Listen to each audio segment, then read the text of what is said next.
Good morning students. आज हम कर रहे हैं लेसन नंबर 11 डिज़ायरेबल शॉल का रेस्ट पार्ट। जो बचा हुआ हिस्सा था, थोड़ा सा ही रह गया है, आज हम इसे कंप्लीट करेंगे। अभी तक हमने पढ़ा चीवी जो थी वो शॉल के लिए पैसे इकट्ठे करती है, तो वो पैसे इकट्ठे नहीं कर पाती है किसी भी तरीके से, तो वो ट्रेडर के लिए अब एक हनी लेकर आते हैं। हनी का जार है ना, उसको देने के बाद ट्रेडर उसके लिए वेट करता है फिर से। लेकिन अब वो जब वो नेक्स्ट टाइम आती है तो वो देखती है कि वहाँ पर एक वाइट स्ट्रेंजर है जिसको वो शॉल अब जाने वाला था, है ना। Let's start. She could not speak, words would not come. वो ना बोल पाती है, ना ही शब्द उसके मुंह से निकलते हैं। And everything began to swim through the sudden tears in her eyes. और सब कुछ उन आंसुओं में बह जाता है जो उसकी आंखों से निकल रहे थे। She saw the stranger walk to the door She saw the stranger walk to the door with a bundle under his arm. अब वो उस स्ट्रेंजर को देखती है जो कि दरवाजे की तरफ जा रहा था और उसके आर्म के नीचे एक बंडल था। And the trader turned his back to her. अब दोबारा से ट्रेडर की उसकी तरफ बैक हो जाती है, to attend to those who waited at his counter. उन लोगों की तरफ जो उसके काउंटर पर वेट कर रहे थे। It could not be true, ये सच नहीं हो सकता। People could not be as cruel as that, लोग इतने निर्दयी नहीं हो सकते जैसा कि वो है। Chivi stumbled out of the store. Chivi कांपते हुए पैरों से बाहर आती है and went into the waiting wagon. और जो वैगन उसका इंतज़ार कर रही थी उसकी तरफ चल पड़ती है। With a storm of anger and grief in her heart. उसके दिल में बहुत ज़्यादा गुस्सा और दुख भरा हुआ था, क्योंकि तूफान था उसके अंदर ऐसा, क्योंकि वो उस शॉल को प्राप्त करना चाहती थी। लेकिन अब उसे ये लग रहा था कि वो शॉल उस स्ट्रेंजर के पास चला गया। But she did not cry, लेकिन उसने वह रोई नहीं। She sat in silence all the way home and try to think why white people did things that no Indian could ever do. और वो ये सोच रही होती है सारे रास्ते चुपचाप कि कैसे जो गोरे लोग हैं, जो वाइट लोग हैं, वो इंडियंस की तरह काम क्यों नहीं करते, ऐसा सोचते क्यों नहीं। At their home door her mother called to her to help with the parcels in the wagon. जब वो घर के दरवाजे पर थी तो उसकी मदर उसे बुलाती है कि वैगन से उन पार्सल्स को उतारना है जो उसके घर के लिए आए हैं। And take this great one. अब उसे वो कहती है कि ये बड़े वाला भी उठा लो। Called to her to help with the parcels in the wagon.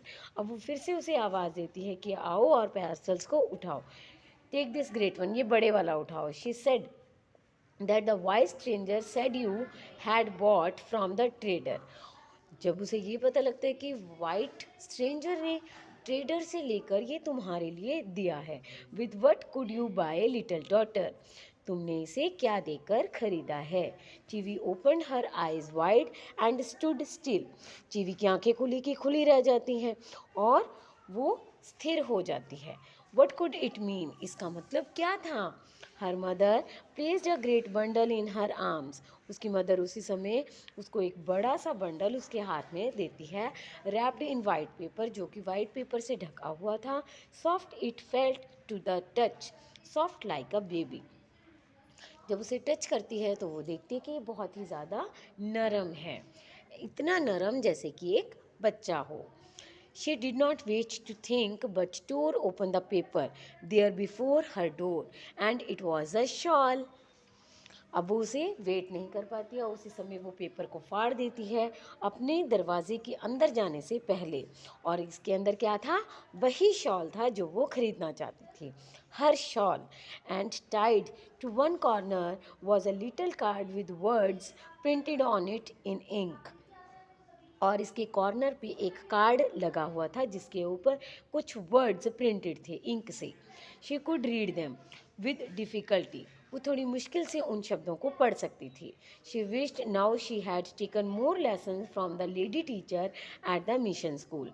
अब वो ये सोचती है कि मैं इस कार्ड को पढ़ने के काबिल हो जाऊं, कैसे, मिशन स्कूल जाऊं और जो लेडी टीचर वहाँ पर पढ़ाती है उससे मैं कुछ और लेसन्स लूँ, ताकि मेरे को पढ़ना आ जाए और मैं इस कार्ड के ऊपर लिखे हुए जो शब्द हैं उन्हें पढ़ लूँ। It is your love for your mother. अब उसमें लिखा था, ये तुम्हारी मदर के लिए तुम्हारा प्यार है, that has bought this shawl, जिसके कारण तुम इस शॉल को खरीद पाई। लिटिल गर्ल ऑफ द मैसा, मैसा की छोटी प्यारी लड़की। And it is my love for another little girl like you that gives you back your precious treasure. और मेरे लिए उस छोटी सी लड़की का तुम्हारे लिए प्यार भी है जो कि मेरे पास है। यानी कि वाइट स्ट्रेंजर की जो बेटी थी, उस लड़की को, अपनी बेटी को याद करते हुए कहता है, ये तुम्हारे लिए वैसा ही खजाना है जैसा मेरी बेटी ने सोचा था। White hearts are just the same as Indian ones inside. वो क्या, उसमें ये भी शब्द लिखे थे कि जो वाइट लोग हैं उनका भी दिल वैसा ही है जैसा कि इंडियंस का है। And there beside the shawl wrapped in a bit of paper was her pink shell necklace. अब उसी के अंदर एक छोटा सा और बिट ऑफ पेपर था, यानी कि पेपर का पीस था जिसके अंदर उसका पिंक कलर का नेकलेस था। नाउ चीवी डिड क्राई, अब चीवी रोने लगती है, but the tears were just for happiness as she हग द शॉल। लेकिन अब जो उसके आंसू थे वो सिर्फ खुशी के थे, और वो शॉल को ज़ोर से एम्ब्रेस कर लेती है, गले से लगा लेती है। एंड हर मदर, और अपनी माँ को भी, who did not yet understand, जिसे अभी तक कुछ भी समझ नहीं आया था। And the little pink necklace that had come home again, और जो उसका पिंक नेकलेस था वो भी घर वापस आ चुका था। She didn't know then or afterward whether it was the trader himself or the white stranger who had given her the shawl. अभी तक वो समझ नहीं पाई थी कि मुझे शॉल किसने भेजा, उस ट्रेडर ने या उस वाइट स्ट्रेंजर ने। As the trader would not say, but to Chivi it didn't matter. Trader ने भी उसे नहीं कहा और वाइट स्ट्रेंजर से भी उसे नहीं पता लगा, लेकिन चीवी के लिए इस बात का कोई मैटर नहीं था। For she had learn a great secret, लेकिन उसको एक बात समझ आ गई थी। कौन सी बात? एक रहस्य।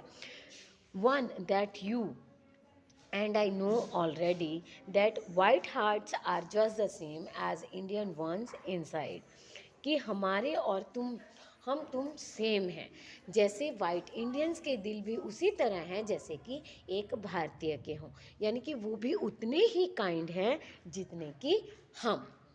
Okay students, I hope you will properly understand the chapter. Thank you listening me, and this is the message कि हमें भी उसी तरह काइंड होना चाहिए हर किसी के लिए। अगर हम दूसरों की हेल्प करते हैं तभी हम खुशी दे सकते हैं। A pure heart begets pure thoughts, एक शुद्ध दिल में ही शुद्ध विचार आ सकते हैं। Thank you for today. Okay students, bye.